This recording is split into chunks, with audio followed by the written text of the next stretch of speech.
Hola, muy buenas noches. Muchísimas gracias. Vamos a dar inicio a nuestra reunión en unos minutos. Vamos a dar un pequeño espacio para que se conecten algunas personas adicionales. Gracias a las personas que están siendo puntuales y bueno, espero esta Laura. reunión sea de su total interés. Muy buenas noches. Buenas noches.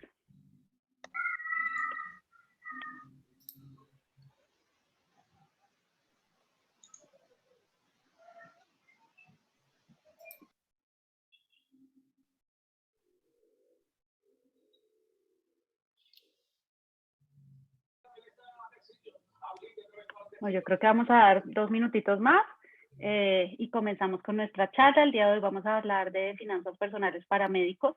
Esta charla pues involucra toda la experiencia de 7 años de haber asesorado a varias personas del sector de la salud y pues lo interesante es que la hicimos muy llevada al tipo de ingresos que se manejan, a las inversiones, a las diferentes necesidades que presentan en particular los médicos con los tipos de contrato y con las finanzas personales que se manejan. Tenemos a varias personas que de hecho pues han tomado como tal una asesoría en finanzas personales. Qué chévere que estén acá, bienvenidos, y qué bueno que estén reforzando como algunos conceptos. Esta charla va a ser grabada para enviársela a aquellas personas que de pronto no pudieron asistir hoy. De igual manera, pues también vamos a revisar todas las dudas que tengan, las vamos a poner en el chat. Lo mejor que pueden hacer, yo creo, es que pongan todas las preguntas a medida que se va presentando la oportunidad, para que no la dejen hasta el final. De igual manera, pues nosotros al final vamos a resolver todas las inquietudes que ustedes vayan teniendo.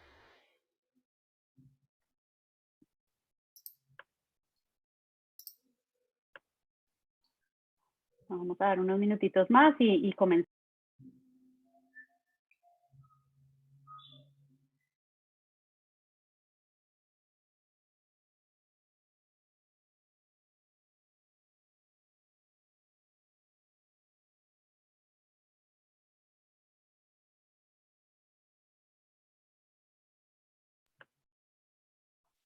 Bueno, muy buenas noches.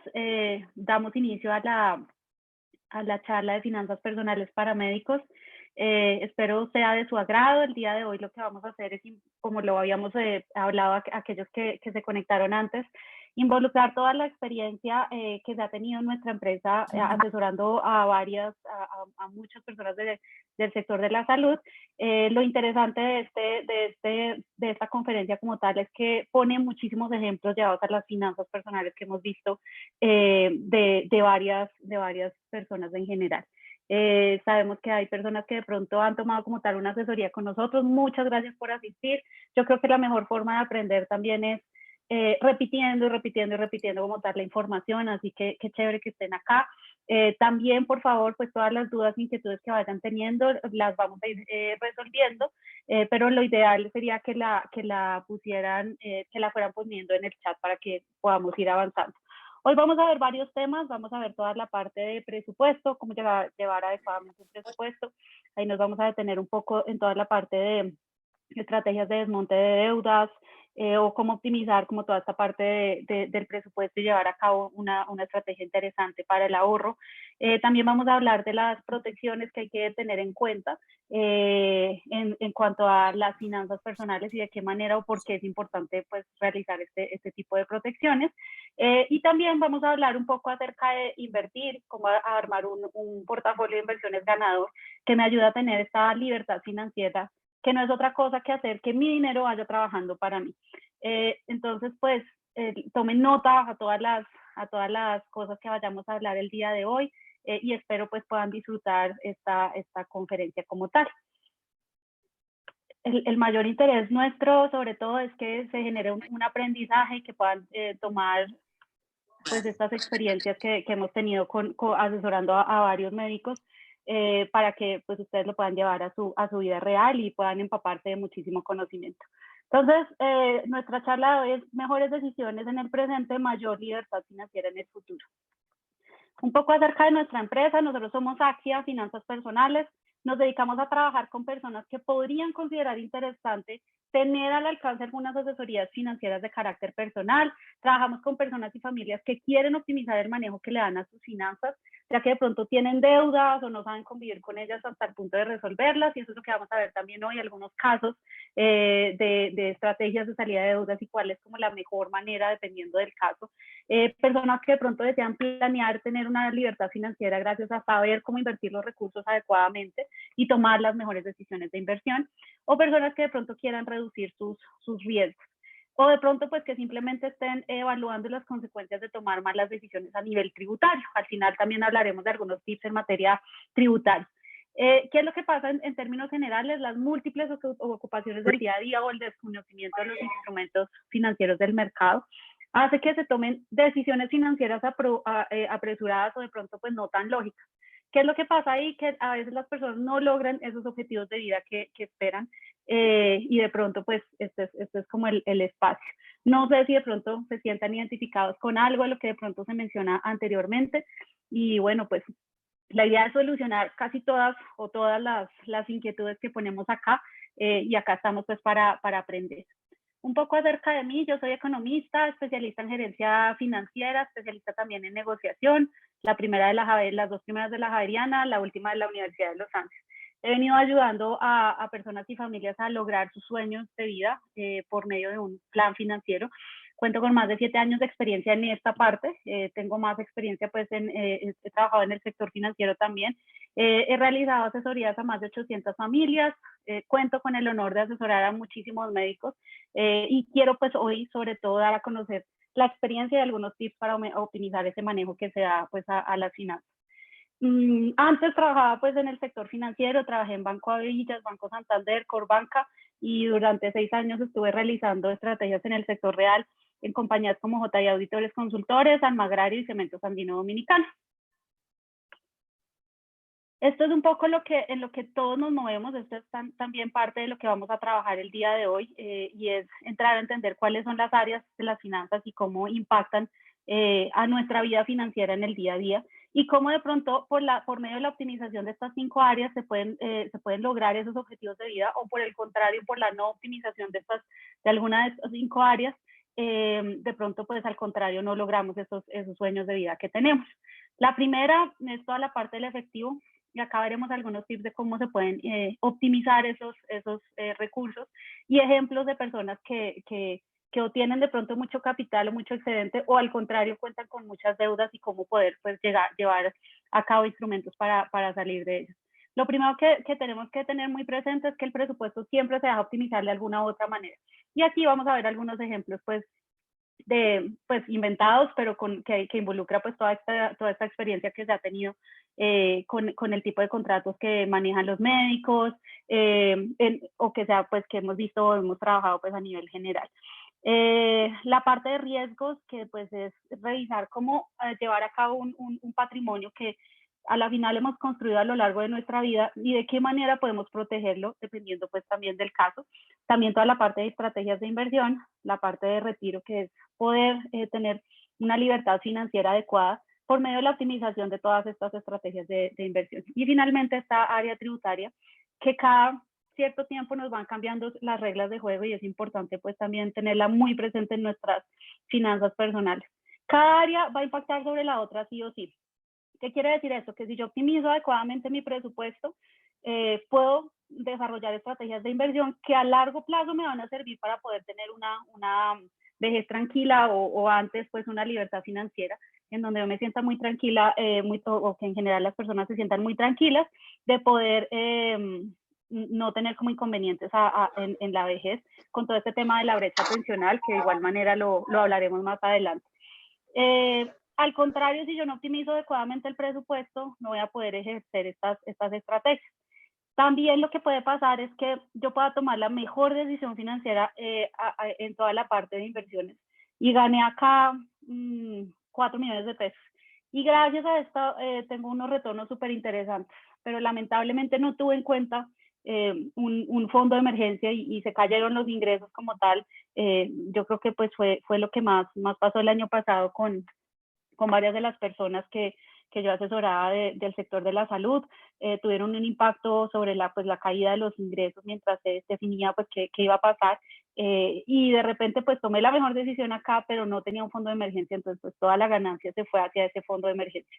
Entonces cada área, como se dan cuenta, va impactando sobre la otra. Puedo tomar la mejor decisión de inversión, pero el día de mañana me llama el contador a decirme son 30 millones de pesos de su declaración de renta y ahí se fue toda la estrategia de inversión, ¿no? Entonces, siempre es muy importante ver estas 5 áreas de manera integral. Entonces, vamos a ver un poco de teoría de las finanzas personales.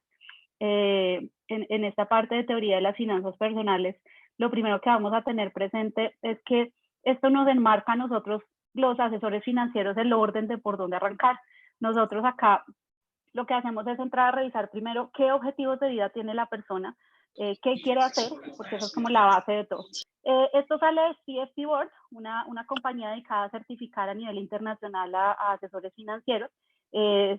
Traduce Certified Financial Planner o asesores financieros certificados, y sobre eso pues ellos enmarcan como este orden de por dónde arrancar, va de abajo hacia arriba, por eso ven estos números.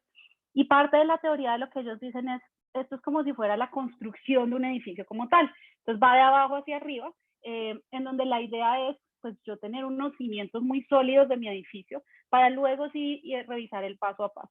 Cuando nosotros como asesores financieros estamos haciendo o hablando como toda la parte de por dónde arrancar o qué le voy a recomendar a mi cliente, normalmente me baso en todo este tema. Y esto, digamos que esto enmarca el tema de lo que vamos a hablar hoy. O sea, el día de hoy vamos a hablar de todas estas áreas de las finanzas y vamos a dar algunos tips de cómo optimizar adecuadamente pues estos recursos, pero también esto para nosotros es sagrado porque nos enmarca ese orden de que por dónde arrancar con nuestros clientes. Entonces, lo primero es definir cuáles son esos objetivos de vida. Entrar a revisar qué quiero hacer en el corto, mediano y largo plazo. Si lo que quiero hacer hoy es invertir, entonces, ¿cómo voy a invertir y qué portafolios o qué instrumentos financieros voy a llegar a tener?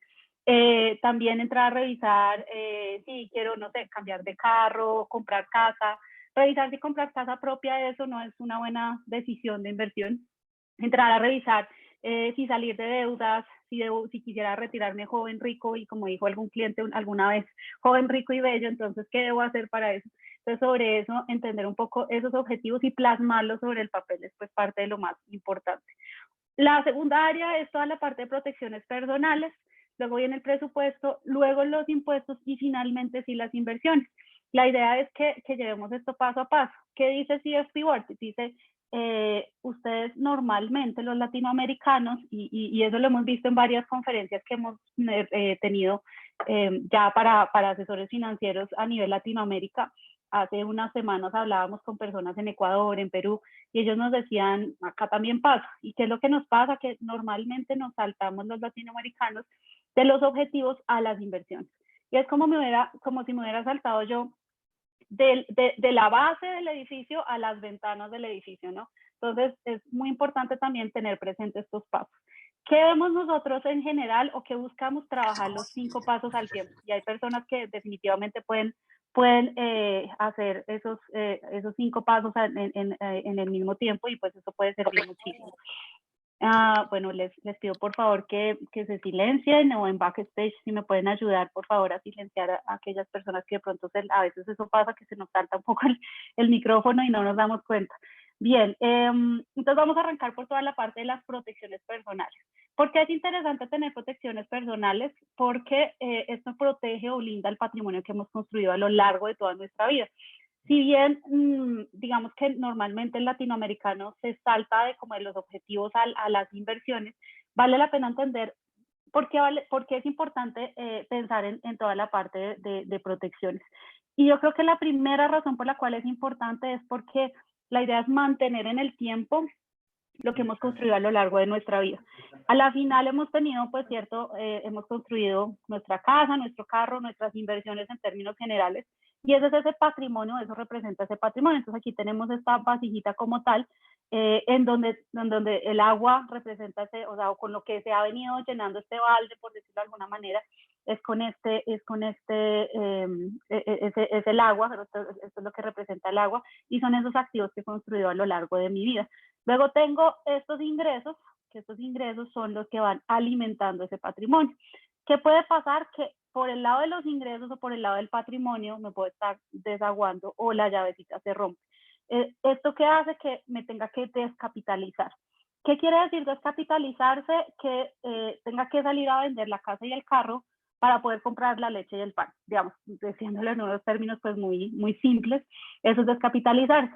¿Qué es lo que pasa ahí cuando nos descapitalizamos? Que depende del momento de la vida en el que estemos viviendo, podemos reconstruir o no ese patrimonio, ¿no? Si estoy demasiado joven y perdí mi empleo, pues digamos que no es tan complicada la descapitalización. Pero si ya tengo una edad avanzada y de pronto lo que quería era descansar a un tiempo y me descapitalicé, lamentablemente de ahí en adelante en ese tiempo pues no voy a poder construir de nuevo un patrimonio como tal. Entonces hay varios tipos de riesgos que pueden afectar a nuestras finanzas personales. Entonces, por eso lo decíamos, pues de qué me sirve generar alternativas de inversión si por el otro lado no sé cómo estoy siendo cubierto ante esos tipos de riesgos. Entonces hay cosas que pueden afectar nuestros ingresos, como puede ser el caso de una incapacidad. La gran mayoría de clientes médicos que hemos tenido presentan un contrato o prestación de servicio, lo que quiere decir que pues si no se trabaja no se gana. Y pues si se tiene una incapacidad no se trabaja. Entonces si se tiene una incapacidad no se va a recibir unos ingresos y esto puede afectar a los ingresos en términos generales. De igual manera, pues la ley colombiana también habla de algunas cosas y algunas protecciones, entonces por esa razón pues es importante tener pues muy claro esa parte.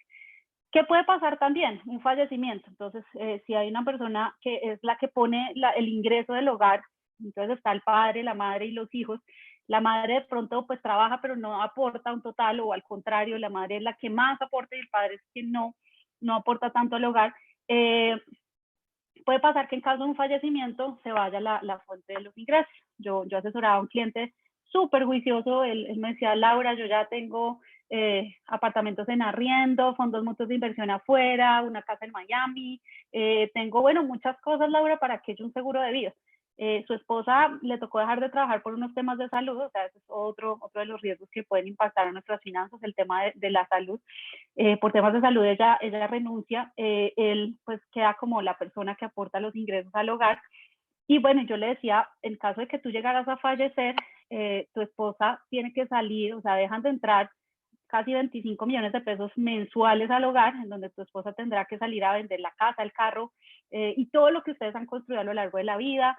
Aparte de esto, pues ellos tienen hijos pequeños, entonces tendrá que ya sea cambiarlo de colegio o entrar a revisar pues cómo cambiar de estilo de vida para mantener los gastos del hogar, ¿no? Entonces, estos son como los diferentes tipos de riesgos a los que nos exponemos.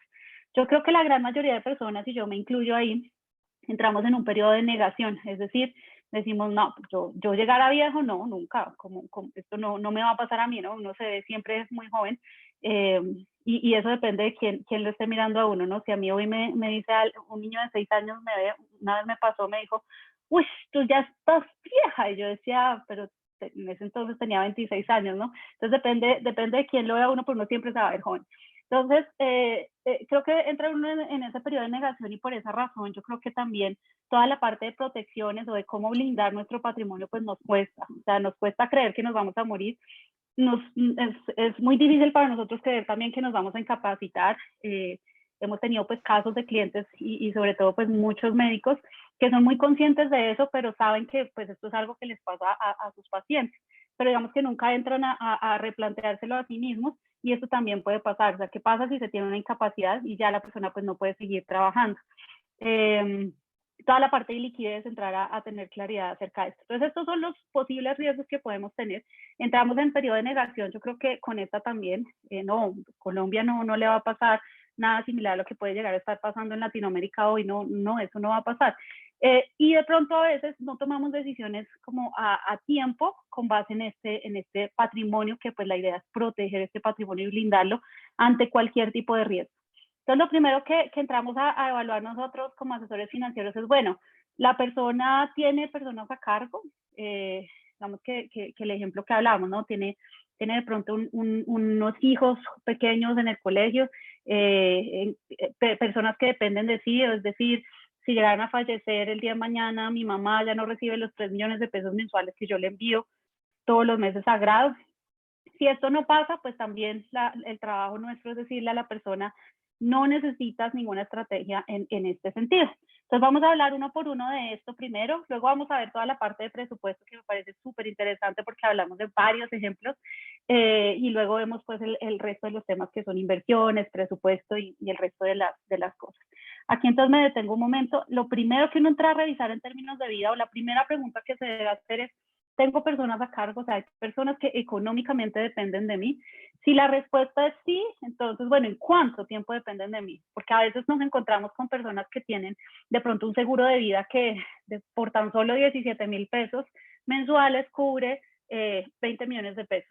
Pero a la final el hogar se mantiene con cuánto en el mes a mes, ¿no? Entonces, el ideal es entender con cuánto vale o cuánto sería el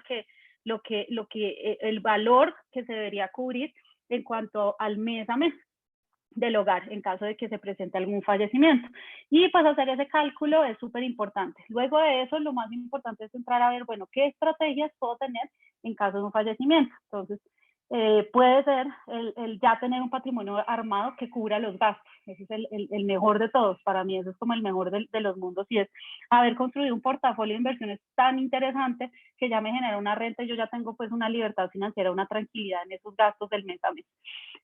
Lo segundo que hay que entrar a revisar es, bueno, no, eso pues hoy no lo tengo, estoy construyéndolo, voy en ese camino, pero por el momento no lo tengo. Realmente un riesgo es algo que uno o delega o asume. Entonces, si yo lo delego, se lo delego a una aseguradora, por ejemplo, o si lo asumo es porque tengo el capital ahí ahorrado para que se cubra ese riesgo.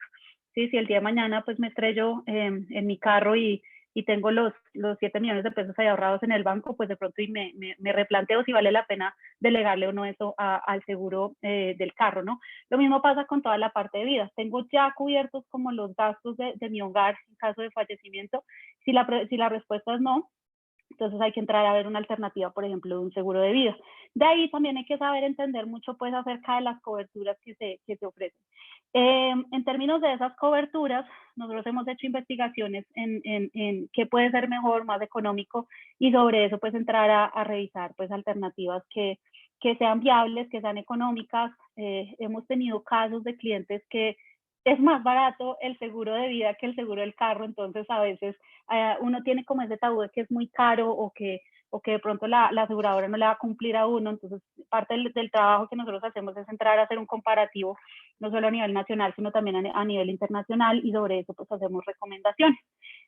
¿Qué pasaría entonces en caso de una incapacidad, ya pues cambiando de riesgo? Entonces, en riesgo de incapacidad, es qué pasa si la persona se llegara a incapacitar o enfermar por un tiempo prolongado. Entonces, acá en Colombia pues, tenemos ciertas coberturas y es muy importante que ustedes las tengan muy presentes a la hora pues de armar una estrategia de incapacidad, pues vale la pena tenerlo muy, muy presente.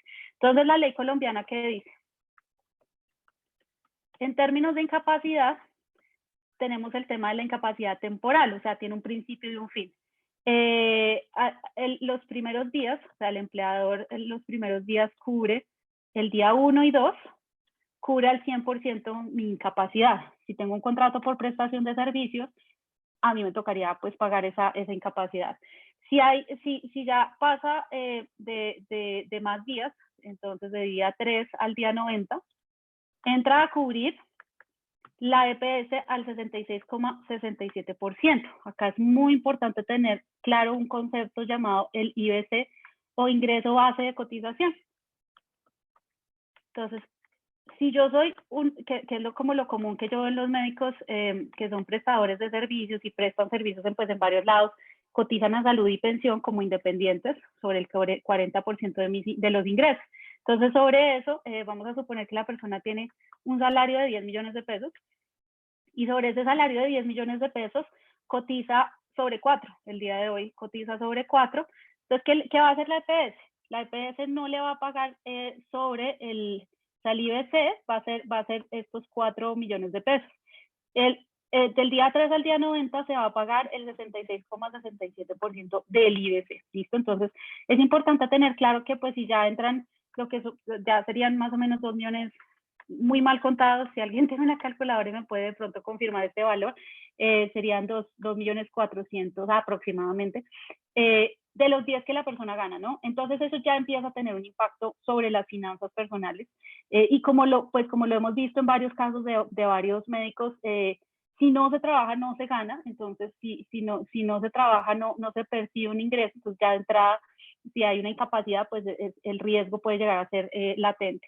Luego, del día 91 al día 180, se pagaría al 50%.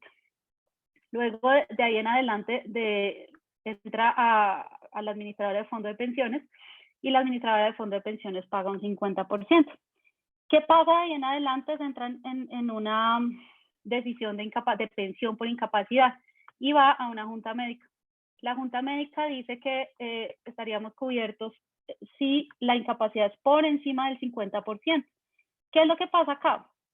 Si hoy hay un cirujano como tal y digamos que su trabajo es al 100% con las manos, y para la junta médica esto está catalogado manos como o una mano, un dedo, como un 30%, lo que va a pasar es que la cobertura pues no va a ser viable, es decir, no habría una pensión por incapacidad.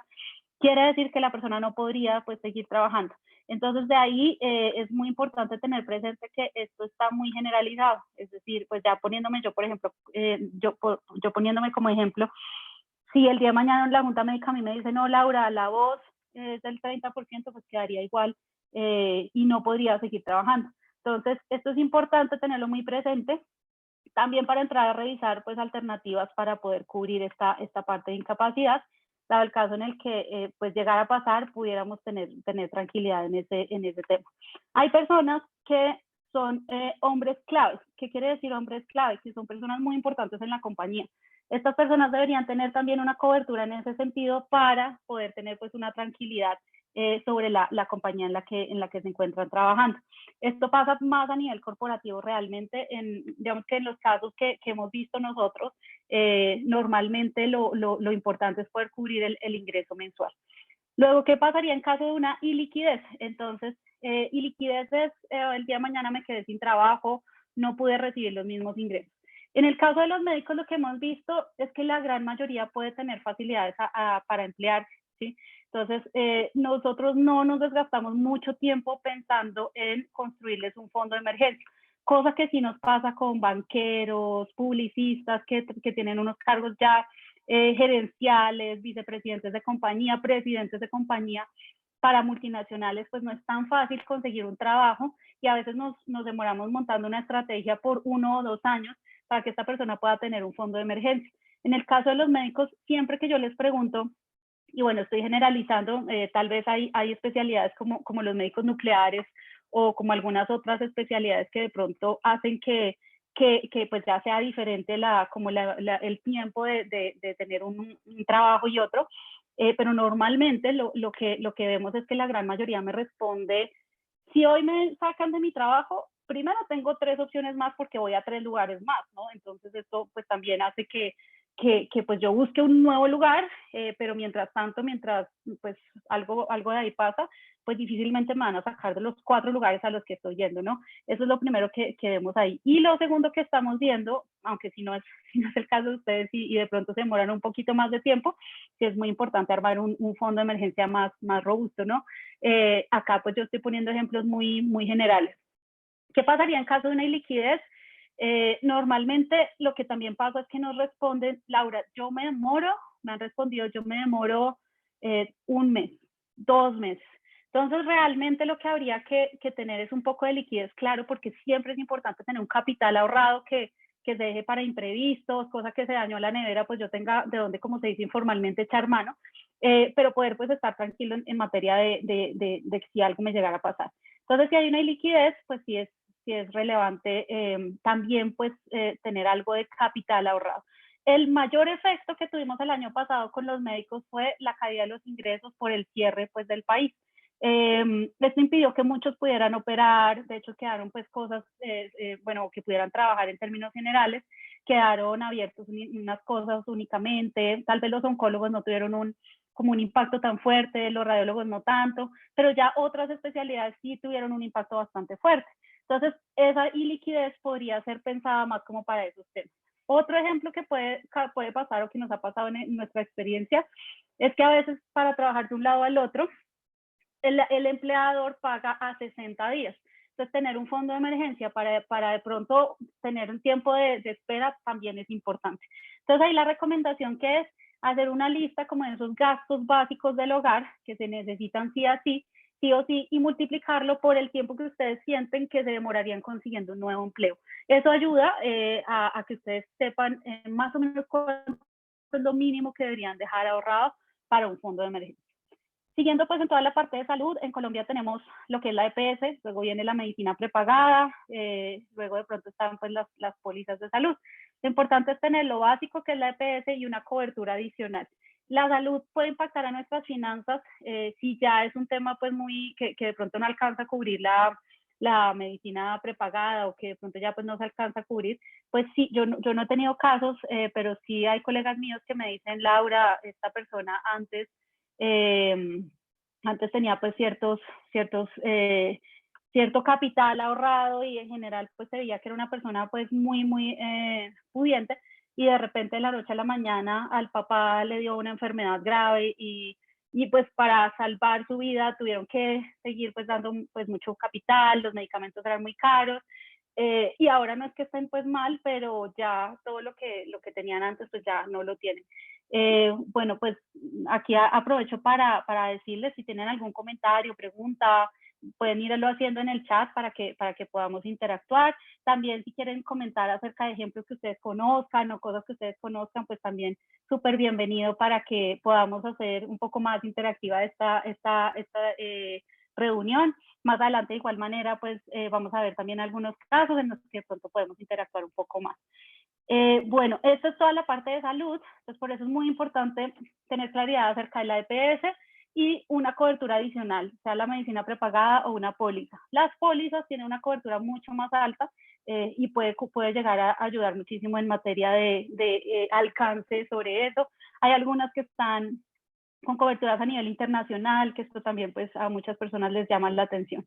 En términos de vejez, este es digamos que yo creo que algo hoy en lo que sí es muy importante ponerle muchísima atención y es que lamentablemente pues no nos vamos a pensionar con lo que ganamos. Entonces está este concepto de brecha pensional, en donde la brecha pensional es la diferencia entre lo que yo gano hoy y lo que voy a recibir como pensión. Tuvimos el caso de un cliente que fue presidente de compañía toda la vida, súper juicioso siempre aportó a los topes máximos de pensión y recibió una pensión de 5.400.000. En ese orden de ideas, pues la brecha pensional es la diferencia entre esos 50 millones de pesos que él recibía a los 5.400.000 que ahora está pues devengando como pensión.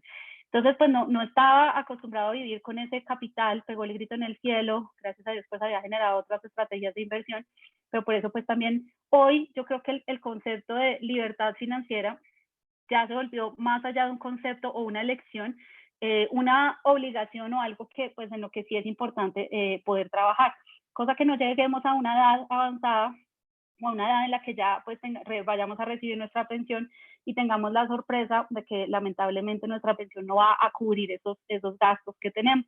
Es importante, lo primero yo creo que es entender la diferencia entre los regímenes de pensión, entender lo que es la administradora de fondo de pensiones o pues el régimen privado, y también tener muy claro cómo funciona el régimen público y sobre eso pues nosotros hacemos un análisis pensional en donde revisamos la historia laboral. La historia laboral es lo que uno tiene como la historia desde que empecé a aportar hasta la fecha y sobre eso hacemos un análisis de qué va a pasar en el privado, qué va a pasar en el público y qué es mejor si estar en el privado o en el público. Este ha sido yo creo que el debate de toda la vida, ese debate que tenemos de si vale la pena estar en el privado o en el público, y aquí yo les diría cada caso es supremamente diferente. Pero bueno, antes de continuar, Jorge, muchas gracias. Hola. Gracias, Laura. Voy a responder esta pregunta en diversificación de inversión. ¿Cuál es su recomendación en capitales de riesgo para alguien que no sabe? Bueno, lo primero es entrar a entender cuál es, a medir el tipo de riesgo al que está enfrentándose y entender un poco la estructura. Vamos a ver más adelante muchos tips de inversiones en donde pues vamos a dar muchos más consejos de esto, pero para responder tu pregunta, Jorge, y pues a todos los invito a poder interactuar y a generar más preguntas. Yo creo que lo más importante es entender cómo esa estructura, quiénes son los stakeholders o actores de la inversión, y sobre esa inversión medir muy bien pues o cuantificar, como tú lo dices, capitales de riesgo, medir muy bien el riesgo que va a tener como esta persona. Si es una persona que no sabe, sobre todo es tener claro como, bueno, los actores o los stakeholders quiénes son, es decir, está una firma que me está ofreciendo una alternativa de inversión y cómo funciona, o sea, dónde está, digamos que, o cómo se genera el capital. Y sobre eso tomar decisiones acerca del conocimiento, pues, y revisar o medir el riesgo que se tiene. Siempre en inversiones hay riesgo, o sea, desde el CDT hasta la cuenta de ahorros, porque si el día de mañana el banco quiebra, pues el riesgo está latente ahí. Es un caso supremamente improbable, pero ahí hay riesgo. Entonces, siempre hay un riesgo, en finca raíz hay un riesgo, en startups hay riesgo, en términos generales. Entonces, sobre eso, tener muy claro cuál es ese riesgo como tal que se tiene, y sobre eso saber si uno sí está dispuesto a asumir esa parte. A la persona que no sabe también es importante medir muy bien qué tanto le va a generar su utilidad esa opción, si es renta fija o renta variable, o sea, si es algo que va a recibir en el mes a mes como una renta fija o al final del periodo, o si es renta variable, o sea, no se desconoce como, o hay incertidumbre acerca de la rentabilidad, pero sí entender un poco de dónde viene la rentabilidad. Yo creo que daría pues muchas luces acerca de cómo poder invertir en las diferentes alternativas. Acá tenemos entonces el privado, volviendo al tema de toda la parte pensional y el público. El régimen privado es como si uno tuviera su propia bolsita y estuviera aportando sobre su propia bolsita, ¿no? Entonces, yo estoy hoy como Laura Correa invirtiendo un capital, y sobre ese capital o aportando pues todos los meses obligatoriamente. Yo estoy viendo el comportamiento y yo sé cuánto tengo y doy como un rastreo de eso. En el público, que es Colpensiones, parte de la base de un fondo común, es decir, todas las personas que están en Colpensiones están aportando al mismo fondo. Aquí digamos que las primeras cosas es que se desconoce a dónde va el capital. En el privado se habla de condiciones de pensión, quiere decir que se tiene que cumplir con un capital, o sea, las personas aquí se pensionan con capital, mientras que en el público las personas se pensionan con dos condiciones, 1.300 semanas y la edad, 57 años las mujeres y 62 años los hombres. Hay que cumplir con las dos condiciones. Colpensiones va a ser el promedio de los últimos 10 años de la edad de pensión, y sobre eso va a sacar el cálculo de con cuánto. O todos los aportes, lo que como mayor, casi siempre después los últimos 10 años que nos pues, les da como valor mayor. ¿Qué es mejor entre uno y otro? Hacerse un análisis pensional. Cada caso es supremamente diferente, esto es la eterna discusión, y muchas personas pues consideran que Colpensiones es la mejor alternativa, pero a veces no podemos dar consejos sobre lo que hemos vivido nosotros o que han vivido pues algunas personas, porque no sabemos el caso de los aportes que tenga esta persona, que revise. Pero más allá de eso, lo preocupante en términos de vejez es esta famosa brecha pensional. Por eso, si bien es muy importante tener claro y hacerse la doble asesoría, que pues, de manera gratuita podemos acceder a ella, más allá de yo ver con cuánto me va a pensionar y por qué lugar me puede ir con mejor y todo esto, más allá de eso, que suma mucho y que es muy importante, es bien importante cerrar esa brecha pensional por medio de alternativas de inversión. Tenemos también el riesgo de patrimonio, que es toda la parte del seguro del carro, la casa y todas estas cosas que es importante también blindar. Ahora, ¿qué nos dicen siempre pues, en las diferentes conferencias a las que asistimos? Normalmente cubrimos sí o sí nuestro carro, nuestra casa, pero no sabemos el resto de los riesgos a los que nos exponemos. Entonces, la gran mayoría de personas tenemos pues un seguro de carro, pero la gran mayoría de personas no sabe cuáles son esos riesgos a los que se está de pronto en el día a día pues, y que podría afectar a nuestras finanzas. Terminaríamos con el tema del riesgo país. Aquí yo creo que esto lo hemos vivido hace muchísimos años. El tema de riesgo país es algo que yo creo que en primer semestre de la universidad lo vi como tal, o sea, es algo que es latente y está en todos los países. Tal vez unos países pues se pueden ver más afectados que otros, pero al final se traduce en dos cosas.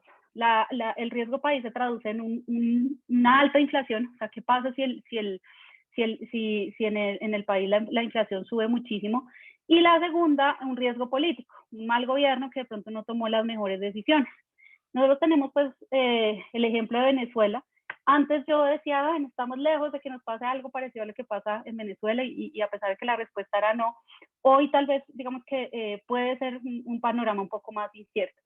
Más allá de pronto de entrar en un contexto político, a mí me gustaría entrar en un contexto económico y explicarles un poco qué pasa y qué es la inflación, por ejemplo. La inflación es un aumento elevado en el nivel de precios. Me voy a poner como ejemplo nuevamente, y es, ¿qué pasa si hoy yo recibo unos ingresos? Yo, Laura Correa, recibo hoy unos ingresos de 10 millones de pesos. Entonces, yo hoy recibo esos ingresos y eso hoy me sirve para gastos de hogar, entretenimiento, pagar la seguridad social de mis hijos, perdón, de mis papás, y así sucesivamente. ¿Qué va a pasar acá? Que parte de lo que puede llegar a pasar es que hoy me alcanza para ese capital, pero se sube la inflación, entonces ya no me va a alcanzar para lo mismo. Entonces, ¿qué quiere decir? Que, y pues partiendo desde lo básico, para quienes no conocen el concepto de inflación, hoy con mis 10 millones de pesos, y esto fue el caso de un cliente que yo asesoré, de hecho, que es venezolano, que se vino a vivir acá, y él me decía, Laura, yo gano lo que es parecido en Colombia, como 6 millones, ganaba como decir 6 millones de pesos, la administración me costaba 5, nada más pagar la administración. Claramente dejé de pagar la administración. Entonces, lo que me podría pasar a mí si la inflación elevada, para efectos del ejemplo, llegara a impactar al país. Entonces, una inflación elevada haría que mis 10 millones de hoy me alcancen únicamente para el mercado. Y de resto no me alcanza para absolutamente nada más, ni los servicios, ni los gastos básicos del mes a mes. Entonces, el efecto inflacionario es que mi dinero pierde valor como tal. Ya lo mismo no me alcanza para lo mismo, ¿sí? Ese es el efecto inflacionario. El riesgo político puede llevar a un efecto inflacionario por la baja confianza de los inversionistas en el exterior sobre el país que se encuentra pues con este efecto de riesgo político. Pero bueno, antes de pasar esa parte, a nivel de patrimonio, ¿qué podría pasar con una inflación elevada? Entonces, pues aquí les expongo el caso de una cliente que es de Venezuela, que la trasladaron a vivir a Colombia. Hemos asesorado pues a muchísimos venezolanos que trasladan por multinacionales a Colombia, y un poco lo que ella me decía era, bueno, Laura, mi patrimonio es tanto, ¿no? Entonces yo me habló de sus cuentas, de todos sus ahorros, de todo, y yo le decía, ¿y en Venezuela qué tienes? Me decía, mi casa. Y yo, y no la vamos a poner, me decía, no la pongas. Entonces nos pusimos a hacer los números. Ella me decía que ella tenía una casa, como decir, en San José de Bavaria, o decir Fontanar o La Calera, en donde el valor era más o menos de 1.500 millones de pesos, pero que si ella la vendía, pues digamos que venderla era casi que imposible, pero digamos que la vendiera. Con base en eso, lo que le pagarían o cuando trasladara el capital aquí a Colombia, le darían más o menos un 10%. Entonces serían 150 millones de pesos. Eso es también causado por el efecto inflacionario. Eso es toda la parte inflacionaria, ¿listo? Entonces ese sería el riesgo país. ¿Qué es importante ahí? Lo vamos a ver más adelante. También diversificar la moneda, poder invertir no solo en moneda colombiana, que es catalogada a nivel internacional como una moneda débil, sino también pues entrar a revisar pues una moneda fuerte y poder mitigar o bajar o reducir ese riesgo. A nivel político, ¿qué puede pasar? Digamos que un poco lo que se ha visto en países como hoy está pasando un poco en Perú, Argentina, Venezuela, es que los inversionistas pierden cierta confianza dependiendo del partido político que quede como ganador. ¿Qué pasaría ahí? Que los inversionistas empiezan a sacar su capital. Hay una cosa que nosotros le llamamos la fuga de capitales, haciendo que nuestra moneda en Colombia se devalúe, pues si fuera Colombia para efectos del ejemplo, se devalúe con respecto a otras monedas. Ese es, digamos, como el efecto más claro a nivel de riesgo país. Ahora, luego de eso, pues vienen muchos otros, como le diríamos nosotros también, síntomas que deberíamos tener pues muy presentes. Es decir, tampoco la idea es tomar decisiones apresuradas y desde el miedo y decir, no, Dios mío, ya el acabose, sino también es importante entrar a pensar muy bien cómo empezar a ir midiendo esos síntomas, ¿no? Entonces, el primer síntoma latente es que de pronto los inversionistas ya no confíen tanto en nosotros, eso ya es claro. De pronto que nuestra moneda se esté como desvalorizando demasiado con respecto a otras monedas como lo es el dólar. Y así pues vamos viendo como ciertos impactos. Ahora vamos a pasar a toda la parte de presupuesto. Acá vamos a ver pues algunos ejemplos en materia de presupuesto, que me parece mucho más práctico ir haciendo ejemplos. Primero les voy a explicar teoría, pero vamos a irlas mezclando pues con algunos ejemplos. Entonces aquí el primer tip es hacer un monitoreo en el mes a mes de ese presupuesto que se tiene. Si uno no es como el que toda la vida va a hacerlo, yo pues con mi esposo tenemos un Excel en el que llevamos todos los meses y metemos cada gasto como tal, pero hay personas que definitivamente no, pues lo importante es entrar a ver cómo hacer un monitoreo de un mes, yo mirar pues cómo funcionan estos ingresos y gastos. Luego hacer una provisión de gastos anuales, esto es súper importante y lo vamos a ver en el ejemplo. Los gastos anuales son las compras de diciembre, regalos, impuestos, seguros que se van pagando en el año y que son también cruciales para poder llevar a cabo una estrategia, porque a veces nos endeudamos por no provisionar esos gastos anuales. La forma también de optimizar el presupuesto son estrategias de salidas de deudas y finalmente toda la parte de optimización tributaria. Hemos tenido casos de clientes que aportan 10 millones de pesos todos los meses a las pensiones voluntarias o a la AFP, porque alguien les dijo que les daba un beneficio tributario, pero ¿y qué tal si hacemos los cálculos y nos damos cuenta que el gran total para mandar a la AFP o voluntarias es de 1.500.000? Entonces yo mando 10, ¿de qué me serviría si a la final el tope máximo sobre la parte tributaria es 1.500.000? Entonces vamos a ver algunos ejemplos. Por aquí pues voy a ponerlos a interactuar. Tenemos aquí a Víctor González. Víctor, no sé si quisieras ayudarnos a leer este caso. Claro. Gracias. El doctor Pérez presenta servicios en Clínica A, Clínica B y Hospital C. El contrato en todos los lugares es por prestación de servicios. Él lleva un registro adecuado a sus gastos mensuales. Sin embargo, no lleva una lista de sus gastos anuales. Actualmente no cuenta con ahorros y se va de viaje una semana para un congreso. El valor total del viaje, junto con su esposa y sus 2 hijas, es de 20 millones de pesos. ¿En cuánto se terminará endeudando el doctor Pérez? Bueno, entonces aquí vemos, muchas gracias Víctor, aquí vemos entonces que él recibe ingresos de 20 millones de pesos y sus gastos son de 15 millones de pesos. Y tiene unos sobrantes, o sea, todos los meses sobran 5 millones de pesos mensuales. ¿Qué se le podría recomendar al doctor Pérez como para evitar futuros endeudamientos? Pero lo primero, ¿con cuánto se va a terminar endeudando si va a tener que gastar 20 millones de pesos? No tiene nada ahorrado hoy y solo le sobran 5. O sea, ¿cuánto sería? ¿Quién me podría responder en cuánto se va a terminar endeudando el doctor Pérez?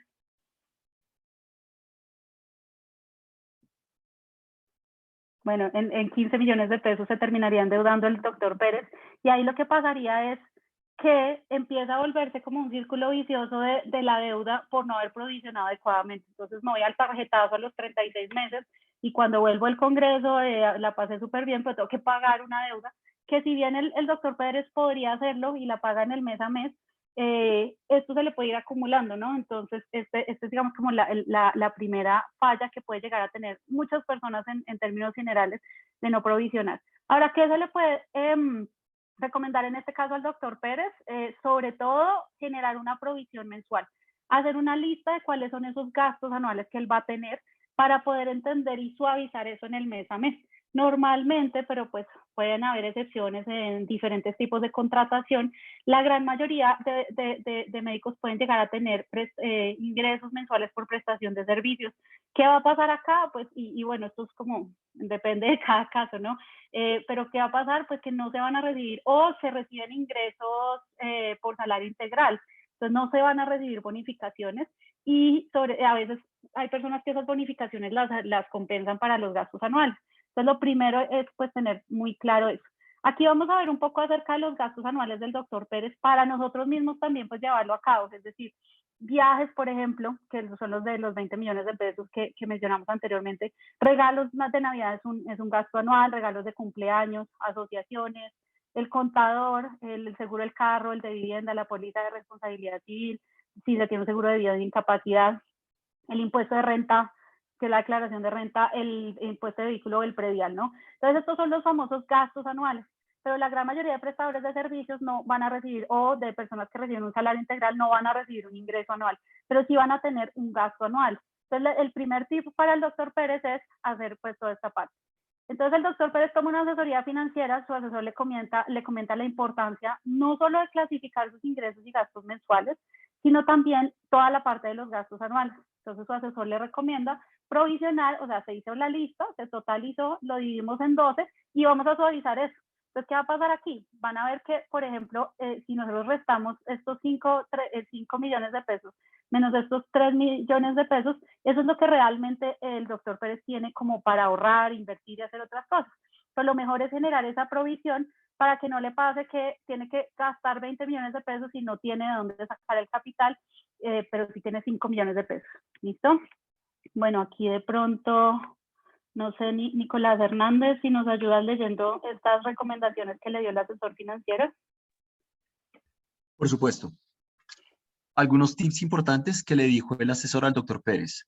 Armar bolsillos que queden automatizados para que todos los meses descuenten el valor de los gastos anuales. Enviar los ingresos del hospital C a una cuenta aparte para que esto sea lo mínimo de ahorro y sobre esta cuenta separarla en bolsillos de inversión y gastos anuales.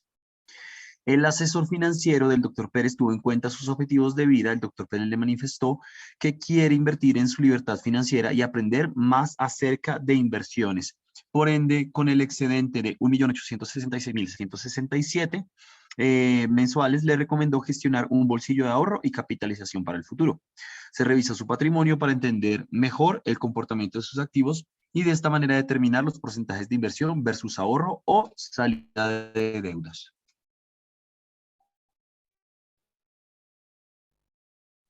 Perfecto, gracias, Nicolás.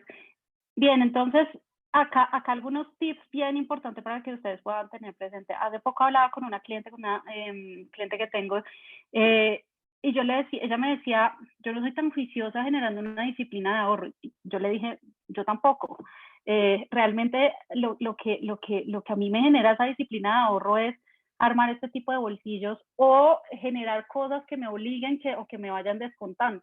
Por eso aquellos que tienen de pronto un fondo de empleados o en el banco puedan automatizar estos bolsillos. La gran mayoría de bancos en estos momentos puede tener este tipo de bolsillos que ustedes puedan tener esa tranquilidad de que el 10 de, ustedes saben que el 9 de cada mes les pagan, entonces el 10 de cada mes automatizaron o los fondos de inversión colectiva que ya pronto van a volver a empezar a generar unos buenos rendimientos, pues esto sirve muchísimo, cosa que pues sea líquido, pero que todos los meses me obligue a descontar un capital en el mes a mes.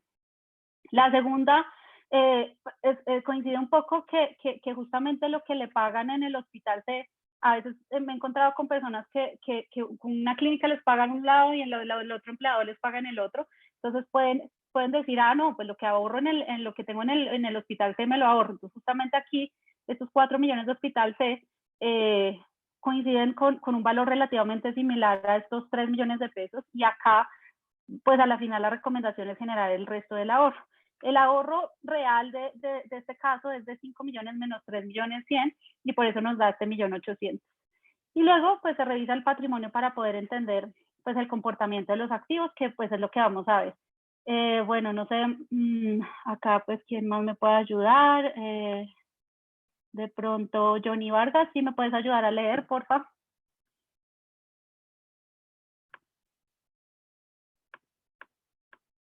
Bueno, entonces sería Nicolás, que ya me revisamos contigo.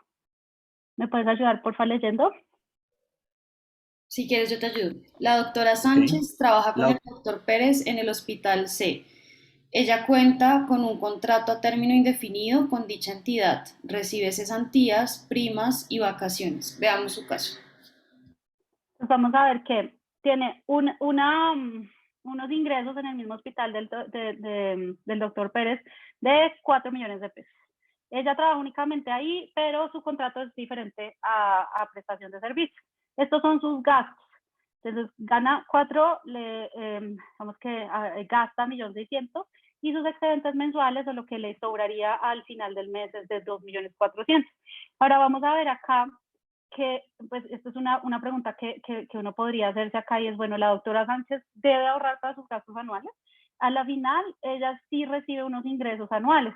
Si ella es súper juiciosa y la prima de junio y la prima de diciembre la provisiona súper juiciosa, no necesitaría generar un ahorro para sus gastos anuales porque el total de sus gastos anuales es más bajito que el de sus ingresos anuales.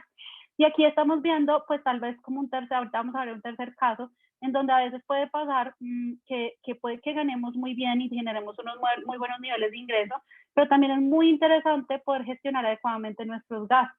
Vamos a ver un poco el caso del doctor Rojas. Aquí el doctor Rojas pues trabaja con el doctor Pérez y la doctora Sánchez en el Hospital C con un contrato de prestación de servicios. Él realiza muchos turnos y en ese lugar pues cuenta con unos excelentes ingresos. Sin embargo, siente que su sueldo no le alcanza. Ha visto que la doctora Sánchez, ganando menos, viaja, disfruta, y él no entiende cómo él ganando un poco más no puede hacerlo. Ha tenido que hacer algunos reemplazos a todos sus colegas cuando se van de vacaciones. Él, de hecho, no tiene vacaciones hace más de 2 años. Por aquí sí ha mandado viajar a sus hijos, pero él no. Porque si deja de trabajar, va a dejar de ganar. ¿En qué puede estar fallando su presupuesto? Entonces, aquí vamos a ver un poco lo que está pasando con el doctor Rojas. Y vamos a contemplar que de pronto la doctora Sánchez es un poco más cuidadosa con sus gastos. Y esto es muy importante. O sea, si bien se tienen buenos ingresos, también es muy importante optimizar los gastos. Entonces, estamos viendo que cuenta con unos gastos de hogar, entretenimiento, transporte, y acá empezamos de pronto, bueno, el colegio de los hijos, y sus ingresos son de 30 millones de pesos. El doctor, digamos que Rojas no se ha puesto como a revisar en el mes a mes cuánto es que gana, cuánto se gasta, todo, sino que él va como que todo poniéndolo y va pagando todo y no se ha dado cuenta de qué es lo que está pasando. Entonces, lo primero es que sus ingresos son menores a sus gastos. Tiene unos gastos mensuales de 33 millones de pesos, en donde recibe, o sea, los faltantes, estos no son excedentes, sino faltantes mensuales, faltan al final del mes 3.300.000. Pero recuerden, y esto es muy, muy, muy importante porque ese es como el síntoma más alto del nivel de endeudamiento que pueden llegar a tener las personas. Y es que sus gastos anuales, pues él no los cuenta. Entonces ya hemos hablado acerca de estos gastos anuales. Para él son viajes de los hijos, regalos de Navidad, seguros, ropa, matrícula. Y a la final nos damos cuenta que en el año son 28.300.000. Si yo realmente le resto a esto, o sea, como él tendría que provisionar, él tiene que sacar de su bolsillo ese capital, yo esto lo divido en 12 y lo paso mensual, lo que está faltando no son solo 3.300.000. Realmente al doctor Rojas le están faltando 5.858.000 pesos, 658.000 pesos para poder en el mes a mes estar. Entonces, ¿qué está haciendo? Cubriendo un hueco con otro hueco con otro hueco y está teniendo pues un elevado nivel de endeudamiento. ¿Cuánto es el valor real del faltante mensual del doctor Rojas? Entonces sería la suma entre estas dos. ¿Y qué debe hacer el doctor Rojas para salir del círculo vicioso de la deuda? Entonces vamos a ver un poco acerca de eso. En cuanto a esta parte teórica, lo primero, esto es como ese paso a paso de qué hacer con base en esto. Y lo primero es pues definir si uno sí tiene el capital ahorrado, ¿no? Entonces, ¿tengo plata ahorrada para poder pagar algunas deudas? Si la respuesta es sí, genial, se paga la deuda, creo que sería pues parte de lo mejor que se podría hacer dependiendo de la tasa de interés claramente.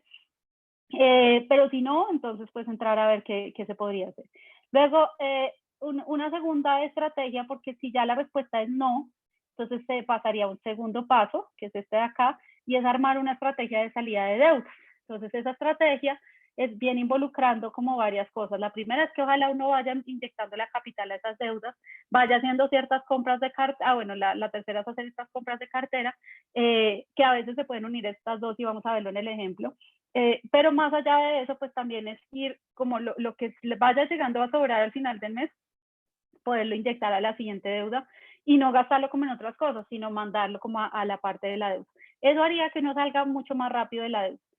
Ya luego, pues entrar a ver si se puede realizar una compra de cartera. Hoy, digamos que casualmente los bancos están dando mejores tasas de interés, pero esto va a durar poco. Es decir, una vez se ajusten muchas cosas, como lo es ahorita el tema de la inflación, de hecho ya el Banco de la República anunció un aumento de tasas, pues hoy estamos con lo que yo le llamo una feria de tasas de interés, en donde se puede, si uno no está en una superdeuda o algo, pues aprovechar para bajar y que le cobren menores intereses.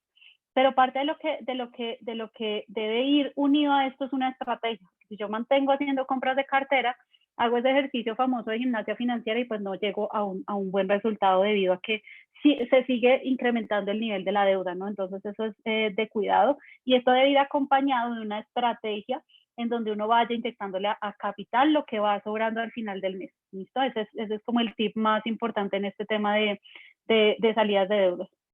Entonces, hacer una compra cartera, luego vender patrimonio. Pues ya la persona le dijo no a estas 3 preguntas iniciales. Hago una compra cartera, nadie, ningún banco me presta, nadie, no pasa nada.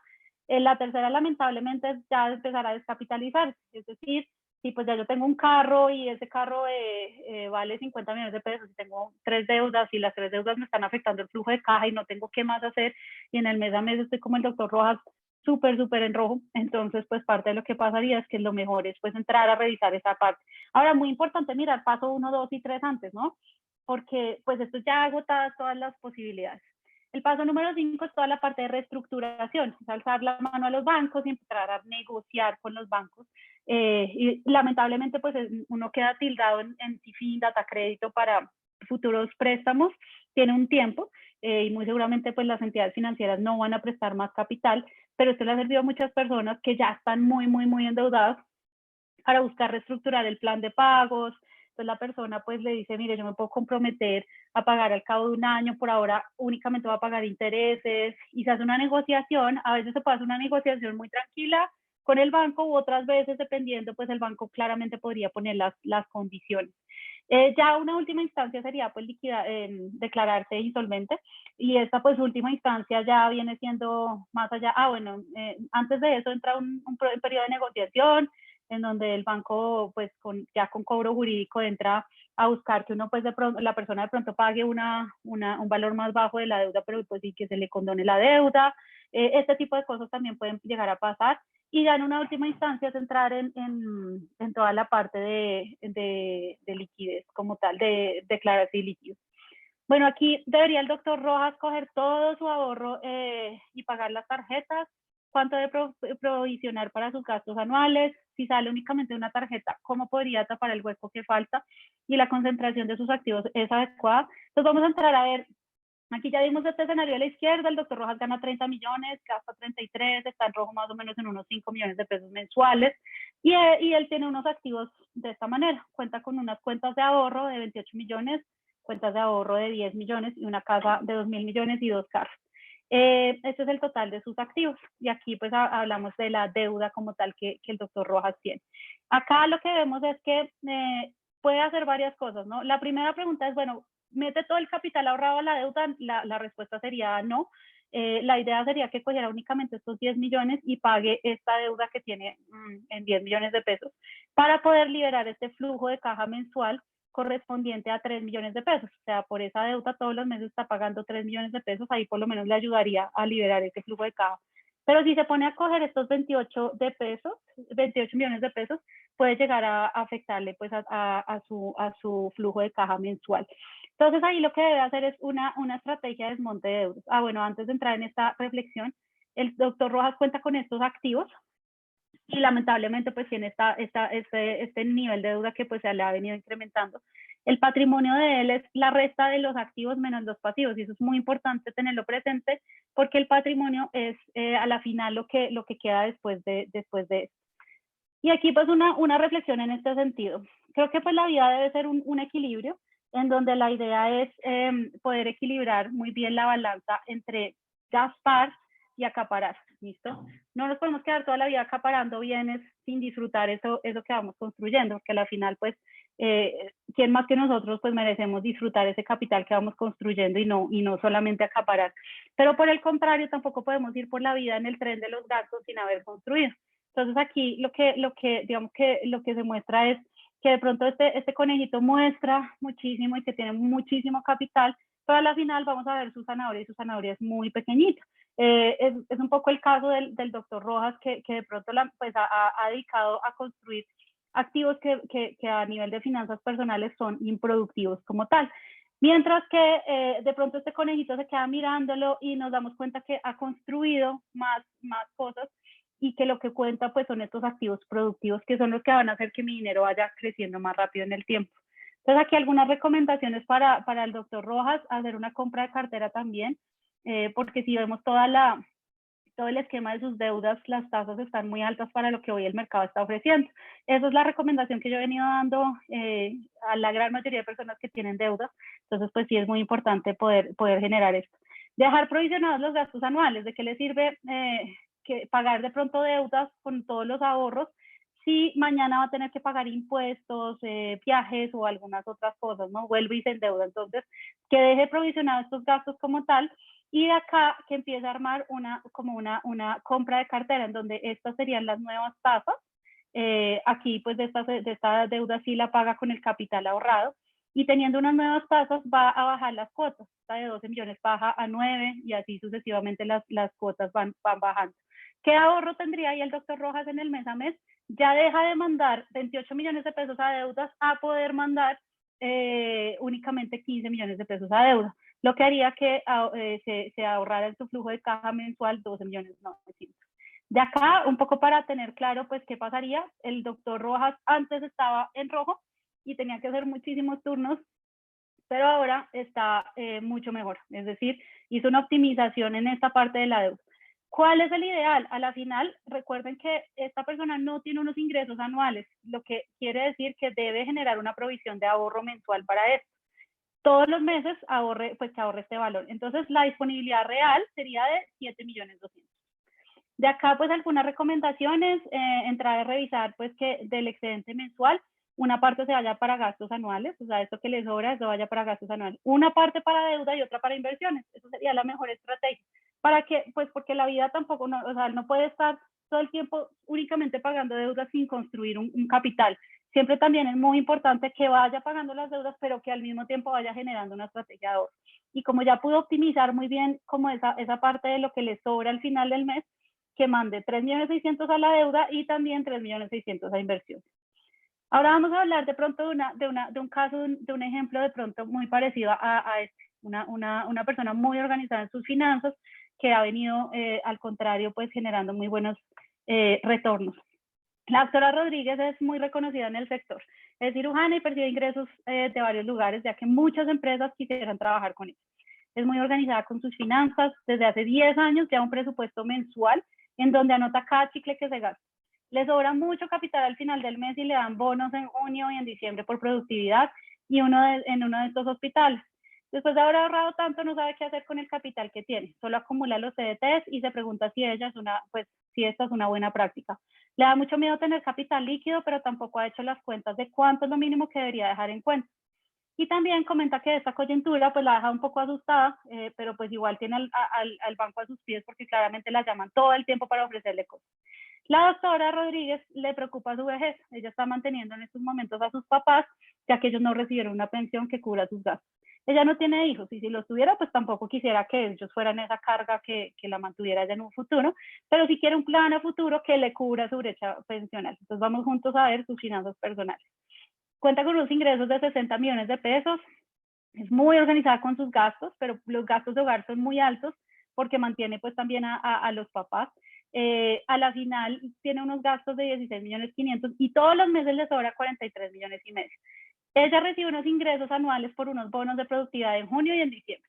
¿Qué hace? Pues digamos que en general a esta persona, pues como vemos acá, no necesita hacer una provisión mensual, al contrario, restando estos 100 millones menos estos 83 millones, le van a sobrar 16. Entonces, con cada bono, la idea es que lo vaya mandando como a una fiducia, a un fondo de inversión colectiva o algo aparte, para que también sepa determinar cuánto tiene para inversión, porque esto puede pasar con muchas personas. A la final generan una acumulación muy alta.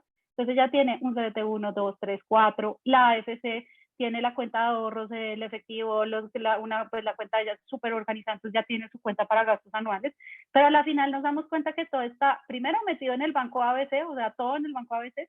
Aparte de esto tiene una deuda, en donde pues tiene dos deudas, del carro y la casa, y a la final pues ella tiene un capital con el que puede pagar las deudas, pero también pues decidir de pronto qué hacer, ¿no? Con todo este capital acumulado, que tiene un capital muy alto acumulado, pero todo en el mismo lugar, o sea, cosa que si hay un riesgo de una quiebra del banco en el banco ABC, Caso muy improbable, pero pues Fogafín únicamente le pagaría 50 millones de pesos de todo lo que tiene ahí ahorrado. Entonces, pues esto puede ser un riesgo latente.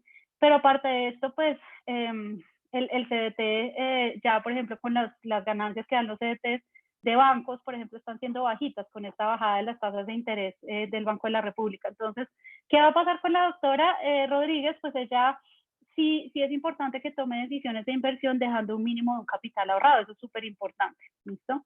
Entonces aquí, digamos que yo creo que el primer tip que también se le daría a ella es teniendo tanta liquidez, y esto es una pregunta que siempre me hacen, ¿tengo un capital ahorrado? ¿Será que pago esta deuda? ¿Vale la pena que yo me endeude? Sí, digamos que hay deudas buenas, hay deudas en las que uno se endeuda y esto empieza a generar unos mayores retornos. Ese es el mejor ejemplo de una deuda buena, una empresa que pide capital prestado para capital de trabajo y pone esa plata a rendir y eso le da un mayor retorno que lo que le prestó el banco. Esa es la mejor deuda buena. Otro ejemplo, una deuda buena es para educación, que eso va a generar unos mayores retornos. Entonces, una deuda en una especialización, una maestría, pues empieza a futuro a generar unos mayores retornos. Pero de resto, pues una deuda del carro o de vivienda no es considerada una deuda buena, el carro tiende a depreciarse y aparte de eso cobrando intereses a un porcentaje de mínimo un 7-10% anual, versus lo que puede rentar una cuenta de ahorros que puede ser una rentabilidad del 1%, va a ser mucho mejor pagar la deuda. Luego, también, pues una de las recomendaciones que se le va a dar aquí a la doctora Rodríguez es, tiene una AFC, que ya tiene pues cierto beneficio tributario, puede pagar la deuda de su vivienda con eso que tiene en la AFC. Entonces aquí algunos tips en materia de inversiones para aquellos que de pronto tienen excesos de liquidez y de pronto se sienten un poco más identificados con el caso de la doctora Rodríguez. Lo primero que hay que hacer es pensar en cuál es el objetivo de vida que se tiene. Lo segundo, evaluar una rentabilidad real del objetivo, o sea, cuánto realmente me está rentando este objetivo. Y si la rentabilidad es pues volátil o pues sube y baja o al contrario es una rentabilidad garantizada, de dónde sale esa rentabilidad, uno como si la persona pues va a empezar a ganar ese capital. Revisar el perfil del inversionista. Entonces el perfil del inversionista es si la persona es amante del riesgo o al contrario es súper conservadora o es un riesgo moderado, un riesgo medio. Y evaluar el horizonte de tiempo, que es el horizonte de tiempo, el plazo, o sea, en cuánto tiempo se va a tomar pues la decisión de invertir. Y esto ayuda pues al punto anterior, a mayor plazo, pues uno puede de pronto tolerar mayores riesgos, que pues si la inversión va a 10 años, pues si caen los portafolios o si cae la rentabilidad en la que estoy invirtiendo, pues definitivamente yo puedo tolerar esas caídas teniendo en cuenta que el plazo es un poco más largo. Entender la estructura de la inversión, y era un poco lo que le explicaba ahorita Jorge, y es poder tener muy claros cuáles son los stakeholders, o sea, entonces, y cómo funciona el negocio, de qué manera funciona, desde lo básico hasta lo más avanzado, cuáles son los costos en los que incurre. Muchas personas me hablan del negocio del ganado, por ejemplo. Entonces, ¿vale la pena invertir en ganado? Tal vez entrar como inversionista, sí, pero si ya yo me pongo a invertir en la finca como tal, tengo que saber muy bien de este negocio. Primero, tengo que saber de dónde sale pues el capital del ganado, ¿no? Hay 3 formas y sobre esas 3 formas, entonces, ¿cuál es la mejor? También entender a cuáles costos vienen asociados, ¿no? Pues se va a hacer una compra, sobre esa compra ya sea una compra o un arriendo de una finca, también una compra de un ganado, entonces sobre eso pues hay que armar una estructura de costos, tener muy claro pues cuál es esa estructura, qué negociación se va a hacer y sobre eso entrar a revisar pues las posibles ganancias. Finca raíz, ¿es buena o mala decisión? La respuesta sería lo que los números digan. Lo primero es, si sobra plata después de lo que yo invertí, es una buena inversión. Pero entonces, ¿quiénes son nuevamente esos stakeholders en materia de inversiones?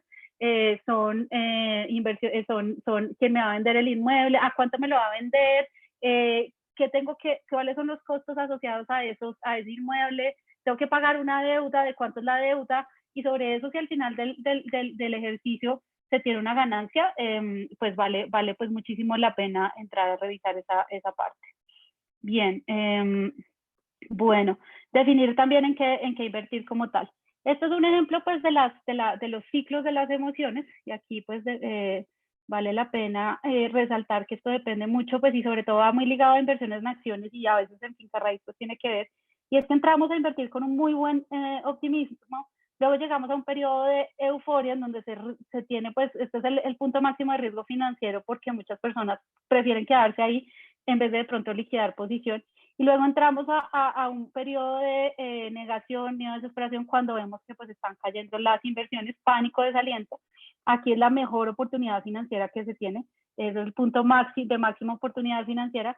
Y luego otra vez vuelve y ya cuando vuelve y se repunta, sobre todo, por ejemplo, en acciones, la acción se entra de nuevo como a una parte de optimismo.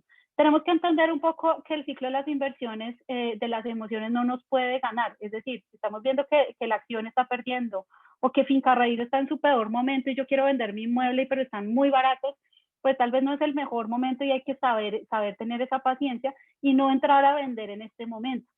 Esto pasó mucho en el año pasado cuando muchas personas tenían sus fondos de pensiones voluntarias, las acciones y muchas cosas que cayeron de valor, o sea, el precio cayó como tal, los mercados cayeron y parte de lo que se vio fue que las personas pues muchas personas por miedo empezaron a sacar su capital y pues los grandes inversionistas aprovecharon aquí para entrar a ver una gran oportunidad pues para poder comprar barato, ¿no?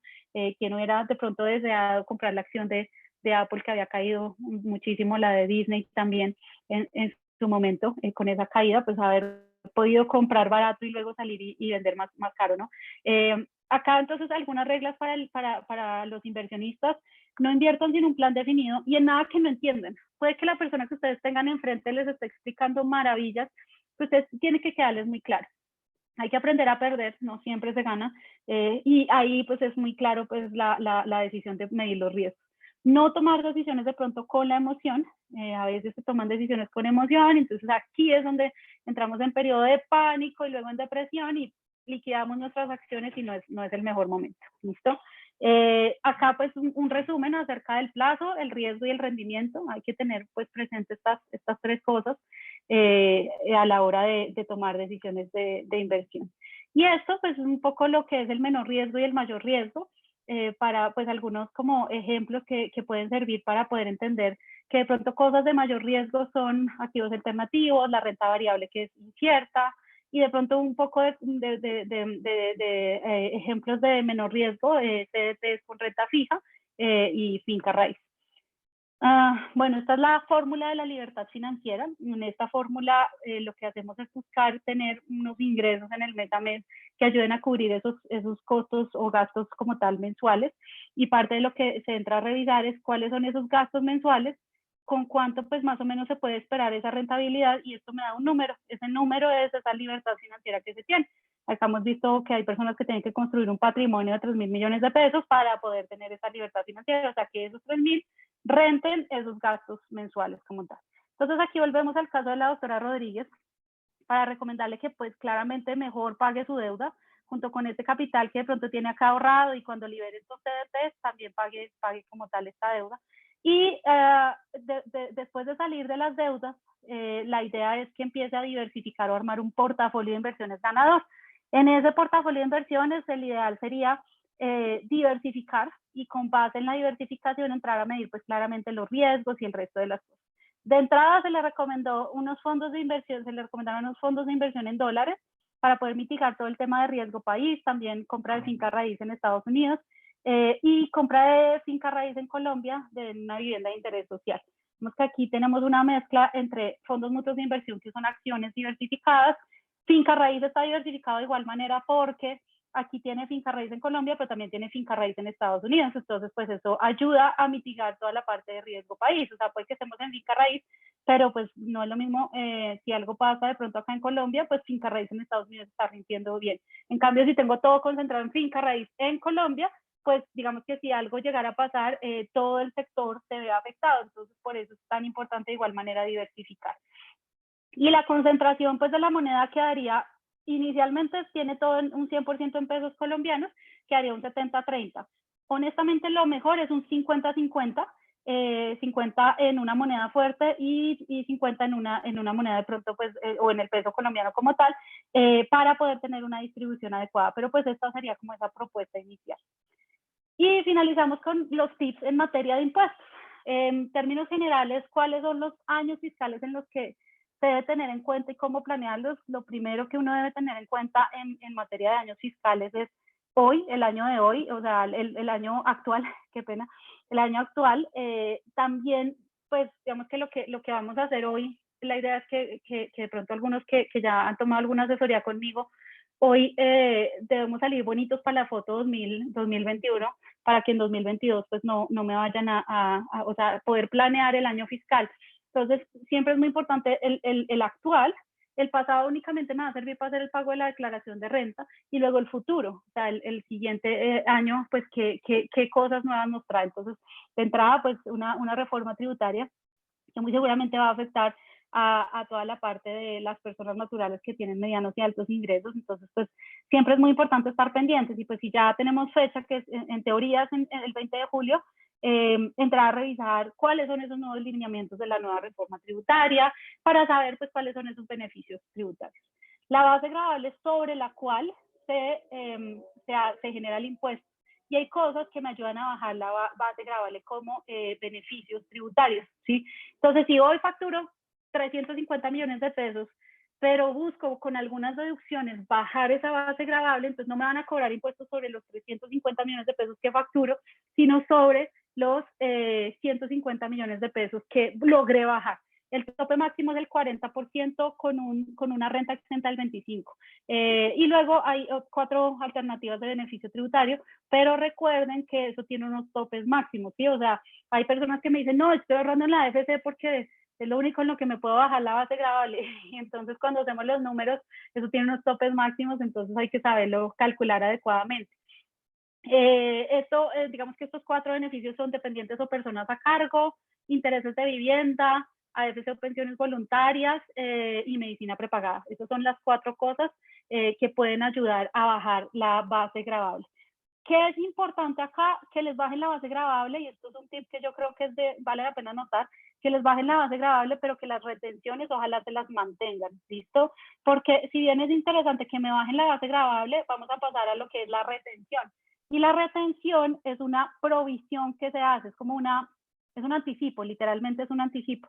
La retención que ustedes les cobran hoy, a veces a uno le da rabia, ¿sí? O sea, uno dice, qué piedra, me están cobrando un montón de plata en retenciones, yo estoy ganando más, pero mira, y a la final eso le sirve a uno como un ahorrito en el mes a mes. ¿Qué tal si a uno le cobraran el total del impuesto que tiene que pagar? Pues a veces puede ser muchísimo dinero. Entonces, mucho mejor que a uno le vayan haciendo ese mes a mes, que a uno le da piedra porque, oiga, la retención es altísima, pero es mucho mejor. Nosotros, con el área de contadores expertos que tenemos, nos hemos dado cuenta que es entre el 15 y el 18%, dependiendo del nivel de ingresos que se manejan, lo que termina uno pagando de impuestos después de todas las deducciones y beneficios tributarios. ¿Qué quiere decir eso? Que uno puede hacer la cuenta de cuánto va a ser ese ingreso anual en total, sobre eso multiplicarlo por el 15%, restarle las retenciones, y ahí vas a ver cuánto le van a cobrar en la declaración de renta, ¿sí? Es decir, hoy yo, Laura Correa, facturo 300 millones de pesos, lo multiplico por el 15%, entonces ese 15% me da un valor. Ese valor yo lo corroboro con las retenciones que me hicieron el año pasado, y la diferencia entre lo uno y lo otro es lo que terminaré pagando, ¿listo? Entonces, por esa razón, el tip más importante es decirle a su empleador, por favor, cóbreme el 15% de la retención, o evaluar si se pueden pasar al régimen simple, y eso sí pues lo dejo muy a determinación pues de cada caso, porque depende como de cada persona y del tipo de facturación que va teniendo y otros temas como tal. ¿Qué porcentaje de retención se debe pedir que se descuente? Entonces, entre el 15 y, si ya son unos ingresos más altos, el 18%. ¿Cuáles son algunos beneficios tributarios que se pueden usar como deducción? Intereses de vivienda, personas a cargo, AFC o pensiones voluntarias, y se me escapa uno, dependientes, no sé, ya se los había comentado. ¿Qué harían este tipo de retenciones? Bajar la base gravable. Entonces, facturaba 350, pero se me está, gracias a estas deducciones, bajando la base gravable a 300. Y esto pues, va a ayudar muchísimo a facturar, a pagar menores impuestos. Y la pregunta pues que siempre también me hacen es, ¿vale la pena o no constituir una SAS? En la gran mayoría de casos, pero digamos que lo mejor es hacer también las cuentas y revisar muy bien. En primera instancia, muchas entidades ya están pidiendo que se constituya una SAS, o sea, que se haga la facturación por medio de una SAS. Digamos que de ahí pues no hay nada más que hacer que pues, o ser miembro de una de las SAS que ya están como grupo de empresas, o constituir una SAS como tal. ¿Qué pueden de beneficios tener una SAS? Pues que hay gastos que se pueden de pronto tener en cuenta como gastos de la SAS dentro del marco de lo legal. que ayudan a bajar la utilidad de la empresa y sobre eso pues se pagan menos impuestos. Pero esto pues también es un cálculo bien interesante que hay que entrar a revisar. ¿Qué hemos visto nosotros en la gran mayoría de veces? Sí puede servir, sí puede ayudar a constituir una SAS, pero no muchos empleadores permiten que esto pase, entonces pues también depende mucho pues del empleador que se tenga, y pues también se lo dejo al contador, pero pues de pronto sí preguntarlo o revisarlo. Con esto pues damos por terminada la reunión, a menos que pues bueno, se tengan algunas dudas por acá. Voy a entrar a revisar de pronto si tienen algunas dudas. Bueno, no creo que no hay dudas como tal. Yo por aquí, a mí siempre se me olvida, yo por aquí he dejado en todos los slides mi contacto. En caso de que quisieran pues ahondar un poco más en esta parte, me pongo a su disposición para lo que necesiten. Hice este espacio pues para que ustedes pudieran tener el mayor provecho. Hemos venido asesorando a muchas personas en todos estos temas y sabemos que son temas de su interés. Vamos a ir pues enviándoles correos, las memorias del evento a aquellos que no se pudieron conectar por X o Y motivo, pero pues sí, definitivamente pensar en sus finanzas, planear para el futuro, pues es algo muy, muy importante, que la idea es que no dejen de lado. Y bueno, ya si ya quisieran ahondar de pronto ya en sus finanzas y recibir una asesoría de mi parte, aquí está mi contacto, lo pueden anotar, y ya pues con esto daríamos por terminada la reunión de hoy. Espero pues que todo esto les haya servido muchísimo y que lo puedan optimizar, lo puedan aplicar muchísimo para optimizar ese manejo que le dan a sus finanzas. Muchísimas gracias a todos por su asistencia, y bueno, nos veremos en una próxima ocasión.